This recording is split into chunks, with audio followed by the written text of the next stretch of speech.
domājam, ka tās politiskās partijas ir sliktas, tas viedoklis sabiedrībā patiešām ir tāds, un ja mēs paskatāmies, teiksim, socioloģiju, tad mēs varam redzēt, man liekas, 12% ir tādi, kas saka, ka partiju sistēma ir man liekas, zemāks vērtējums bija tikai Lielbritānijā. Protams, tas uzreiz uzliek iespaidu uz visām pārējām aktivitātēm, uz to, ka jebkāda partija aktivitāte, ja saistībā ar kaut kādām amatpersonām uzreiz uzliek tai amatpersonai partijas zīmogu, jebkāda partijas aktivitāte primāri tiek uzskatīta kā slikta, bet es teiktu, te ir gan pašas sabiedrības izpratne par politisko partiju lomu demokrātijā, gan arī pašu partiju, izpratne iekšējā demokrātija. Galu galā daudz partijas saņem ļoti būtisku valsts budžeta finansējumu. Es teiktu, partijām vajadzētu domāt arī, kā viņas pašas sevis pasniedz kā diezgan tādu sabiedrības pārstāvu.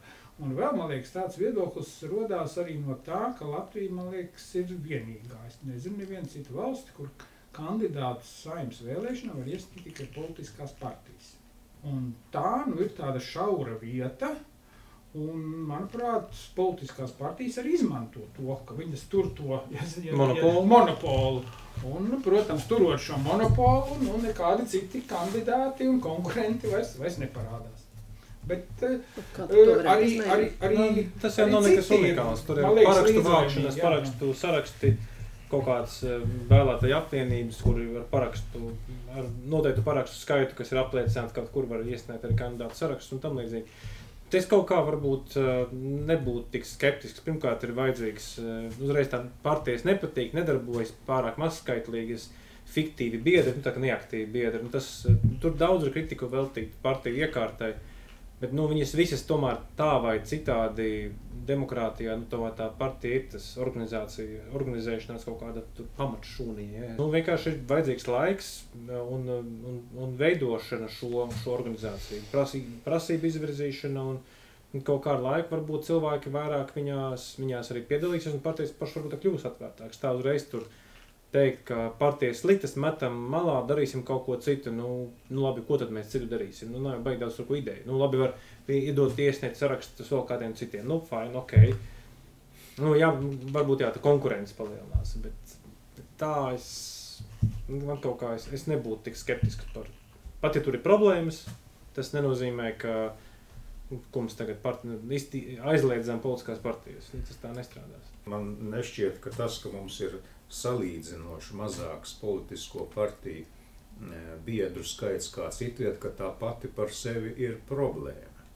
Ja cilvēks ir gatavs sevi veltīt noteiktai idejai, un viņš ir tiešām pārliecināts, ka viņš ilgu laiku posmu spēs šai idejai sekot, viņam visi ceļi vaļā ir apvienoties, pievienoties kādai politiskai partijai, ja viņš to vēlas. Es pieļauju, ka lielai daļai iedzīvotāji nav svarīgi būt aktīvam politiskas partijas kādam līdzjutējam, gluži vienkārši tādēļ, ka es pieļauju visu laiku atbalstīt vienu un to pašu politisko partiju vai pat vienu un to pašu politisko virzienu, vienkārši nav saprātīgi. Demokrātijā ir balanss, kur visu laiku mainās šis no vienas puses uz otru. Katrās vēlēšanās ir zināms svārstības, vai ne?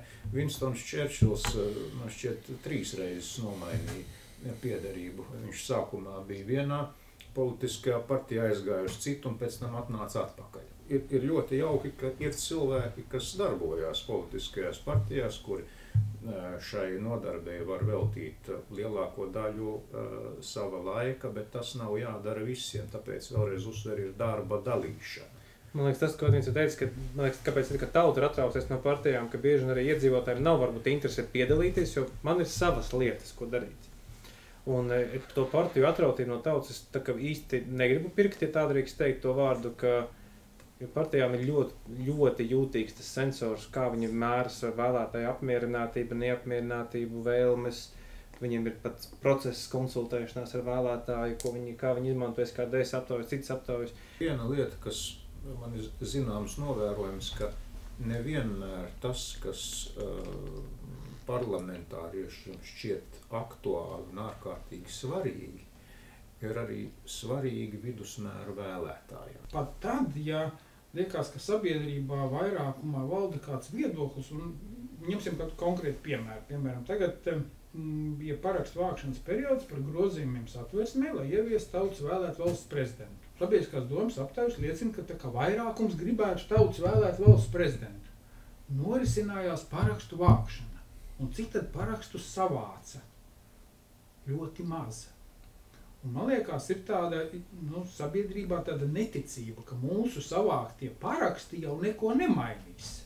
Un te es saskatu problēmu, kad gribu kaut ko, bet vairs neticu. Man liekas, ir tas atrāviens noticis tik liels, ka te nav vaina partijās, te ir kaut kādi citi instrumenti, kas stiprinātu uzticību varas realizēšanai. Un tā nav tikai partija vaina. Es domāju, ka ir vienkārši godīgi jāpasaka, ka tās partijas būs gatavas realizēt to politiku, ko viņas ir teikuši pirms vēlēšanām, ka viņas būs gatavas ieklausīties. Partijām ir kaut kāda iekšēja demokrātija.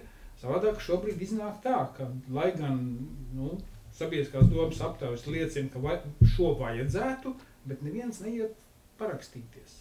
Un tas, man liekas, tāds dīvains signāls. Ja sabiedrība to vēlētos, varētu ļoti viegli to pašu likumprojektu novest līdz Saeimai. Aiziet vienkārši Latvija LV, piereģistrēties, autentificēties un parakstīties. Tas nenotiek. Tad kāpēc? Ne par partijām runājot, protams, cik daudz mēs paši vai kādi mūsu paziņas ir iesaistījušies tajā partiju darbā. Es ar politiku būšu saistīts, politika nav mans. Tā kā es drīzāk teiktu, ka tur vienai pagala arī nedeg, tur ir vaina gan partijās, gan arī tas, ka mēs varbūt arī tāda vēsturiskā pieredze, ka tas nav tas, kur mums būtu jāiesaistās. Un tās zāles nāks ar laikā. Romieši tad laiks nolīdzina visu, arī šo. Mums ir daudz partijas, daudz likvidācijas procesā, man liekas, kad 50 politiskas partijas vēl šobrīd. Nopērkamas, tā teikt, ja kādi vēlas dibināt, kandidēt nākamajās vēlēšanās. Šīm partijām nav daudz biedru, jā, bet vai tiešām politiskā partija jābūt daudz biedru? Uz vēlēšanām taču iet un cilvēki nobalso. Tieši tas ir kritērijus vai šī politiskā partija kaut kā vērta. Ja?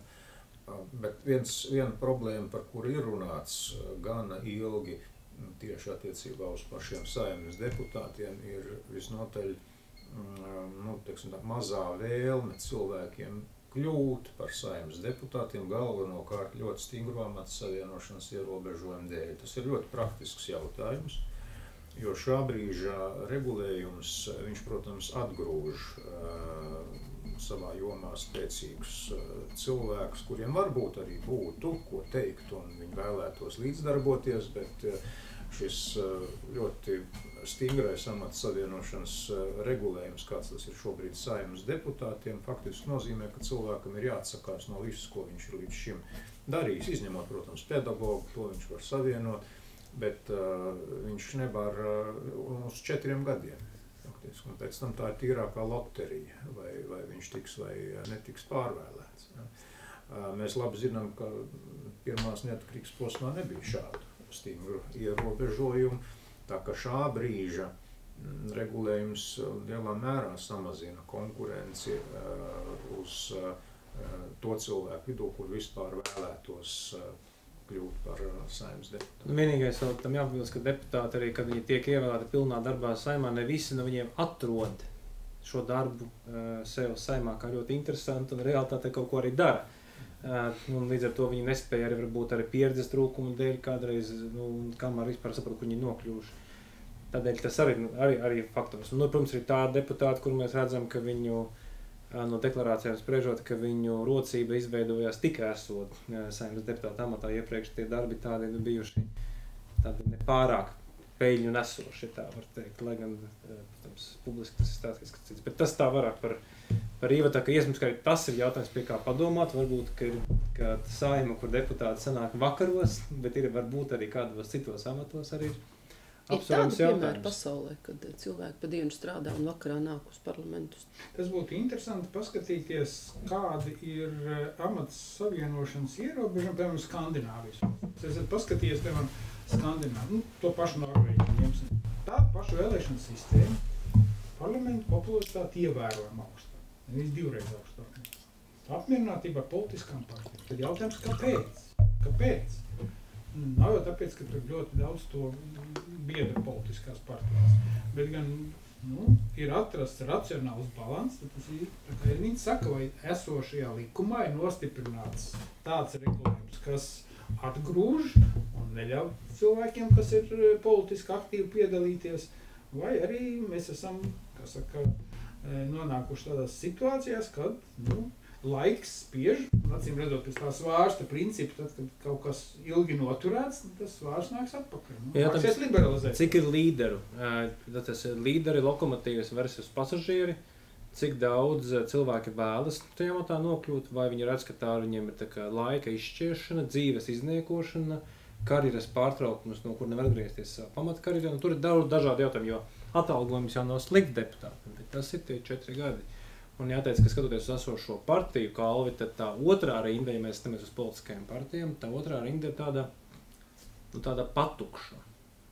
Tāda stipri patukša. Un tas vien parāda to, ka nav pieprasījuma arī elektorātā tās aktīvās vēlēšana tiesības pārvērst par pasīvajām vēlēšana tiesībām. Labs ir tāds Saeimas deputāts ar politiķis vispār, kuram nav nekas daudz ko zaudēt. Proti, viņš ir brīvs savos uzskatos un viedoklī, un viņu nebaida tas, ka viņš varētu netikt pārvēlēts. Viņam ir zināms spilvens. Lieliski, protams, šajā gadījumā ir valsts pensijas vecums sasniegušiem cilvēkiem, kuriem liela daļa arī varētu būt Saeimas deputāti. Mediķi. Jā. Un tad ir jau tāds zināms gadu skaits sasniegts, ir arī valsts nodrošinājums, un tad var nodarboties ar valsts lietām. Laiks tāpat ir daudz.